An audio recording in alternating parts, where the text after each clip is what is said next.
हां करू चालू करू ना खरंच बरं चला. नमस्कार, तुमचं सर्वांचं स्वागत आहे ऑनलाईन सेशनमध्ये.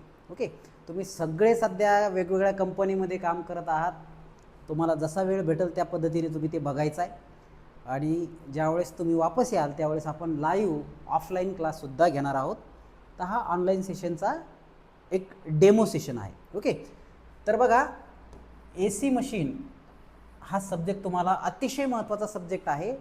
काल आपण इंट्रोडक्टरी सेशनमध्ये बॅच अनाऊन्समेंटच्या नावानं काय केलं, ए सी मशीन, स्विचगेअर आणि RET या तिन्ही विषयाचा सिलेबस थोडक्यात आपल्याला काय शिकायचं आहे याच्याबद्दल आपण सखोल चर्चा केली. तर ए सी मशीन हा सब्जेक्ट ओके 315333 हा सब्जेक्ट कोड आहे आणि या टॉपिक या ए सी मशीन या सब्जेक्टमध्ये 5 टॉपिक आहे. So AC machine consists of 5 chapters, 5 units, and first unit is 3-phase induction motor. Okay, पहिला टॉपिक काय आहे, 3-phase इंडक्शन मोटर आणि त्या 3-phase इंडक्शन मोटरची आपण सुरुवात करणार आहोत. त्यामध्ये नेमकं काय आहे ते आपण बघणार आहेत. ओके, तर 3-phase AC मशीनमध्ये आपल्याला 1 by 1 एक कन्सेप्ट बघायच्यात. तर याच्यामध्ये काय बघायचं, आपल्याला क्लासिफिकेशन बघायचं आहे. 2 टाईपच्या 3-phase इंडक्शन मोटर असतात. एक स्क्वेरल केज इंडक्शन मोटर, त्यालाच आपण फेज वाऊंड सुद्धा म्हणतो. सॉरी, एक स्क्वेरल केज आहे, दुसरी स्लिप रिंगलाच फेज वाऊंड म्हणतात. ओके, तर याच्याबद्दल आपण डिटेल बघणार आहेत. त्याचं कन्स्ट्रक्शन बघणार आहे, त्याचा RMF प्रोडक्शन बघणार आहेत, त्याचं कंपॅरिझन बघणार आहेत. त्याच्यामध्ये स्क्वेरल केज आणि स्लिपरिंगमध्ये कन्स्ट्रक्शनमध्ये काय फरक आहे, स्लिपरिंग म्हणजे नेमकं काय, स्लिपरिंगमध्ये कशा पद्धतीने स्टार्टिंग टॉर्क इम्प्रूव्ह करण्याचं काम होतं, ह्या गोष्टी आपल्याला या पहिल्या पार्टमध्ये शिकायच्या आहेत. ओके, तर ह्या पहिल्या पार्टमध्ये काय शिकायचं आहे, 3-phase इंडक्शन मोटर म्हणजे काय, त्याचं कन्स्ट्रक्शन आणि त्याचे टाईप्स, जे की स्क्वेरल केज आणि स्लिपरिंग हे 2 टाईप्स आहेत. त्या 2 टाईपमध्ये रोटरमध्ये काय डिफरन्स असतो आणि त्याचं प्रोडक्शन ऑफ EMF कसा होतो ते बघणार आहेत. RMF म्हणजे काय ते बघणार आहेत आणि तो कसा प्रोड्यूस होतो हे आपल्याला पूर्ण डिटेलमध्ये बघायचं आहे. तर याच्यामध्ये आपण ॲडिशनल काय बघणार आहेत, वर्किंग प्रिन्सिपल. कोणाचं वर्किंग प्रिन्सिपल, इंडक्शन मोटरचं वर्किंग प्रिन्सिपल. जी मोटर म्युच्युअल इंडक्शन प्रिन्सिपलवर वर्क करते त्याचं आपण वर्किंग प्रिन्सिपल बघणार आहोत.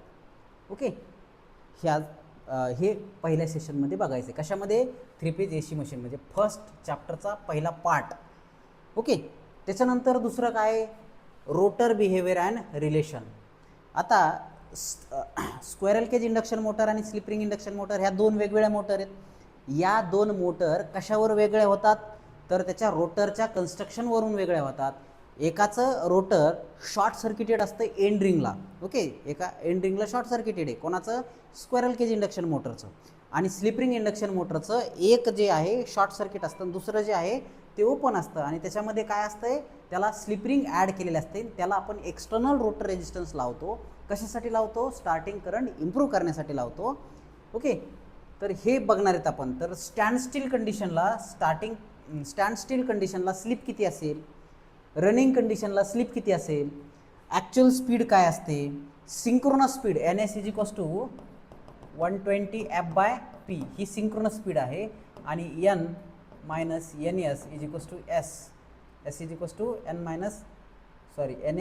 N / NS हे असते रिलेटिव्ह स्पीड भागिले सिंक्रोनस स्पीड. तर हे स्लिप आहे.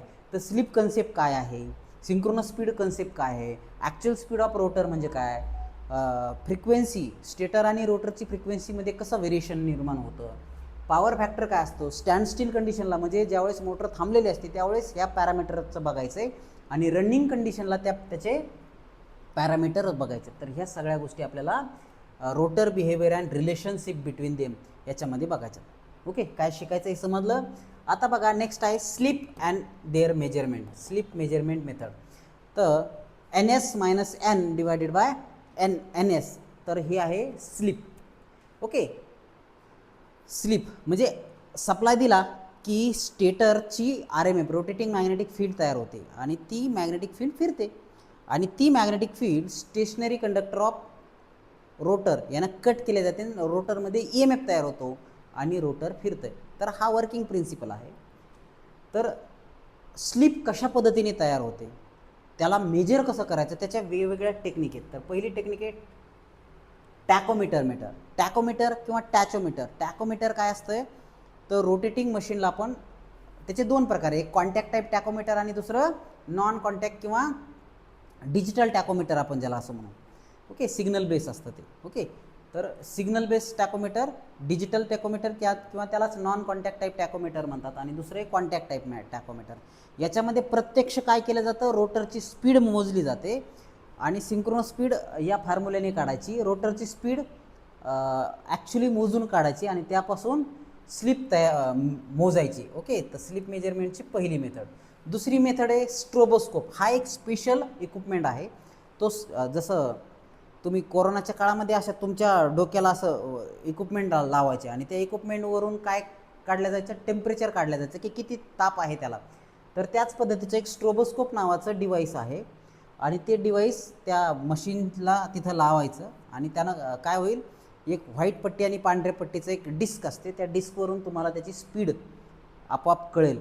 तर हे स्ट्रोबोस्कोपसुद्धा आपण स्लिप मेजरमेंटसाठी वापरतो. तिसरी मेथड आहे गॅल्व्हनोमीटर मेथड. तिसरी मेथड कोणती आहे, गॅल्व्हनोमीटर. इथं आपण काय करतो, रोटरला गॅल्व्हनोमीटर लावतो आणि त्या रोटरच्या फ्लक्च्युएशनवरून आपण त्याची स्पीड काढतो आणि स्पीडवरून स्लिप काढतो. तर ह्या वेगवेगळ्या स्लिप मेजरिंग टेक्निक्स आहेत. ओके, तर महत्त्वाचा कन्सेप्ट आहे हा सुद्धा. तर लाईट गेलेली आहे, आपण इथं थांबू.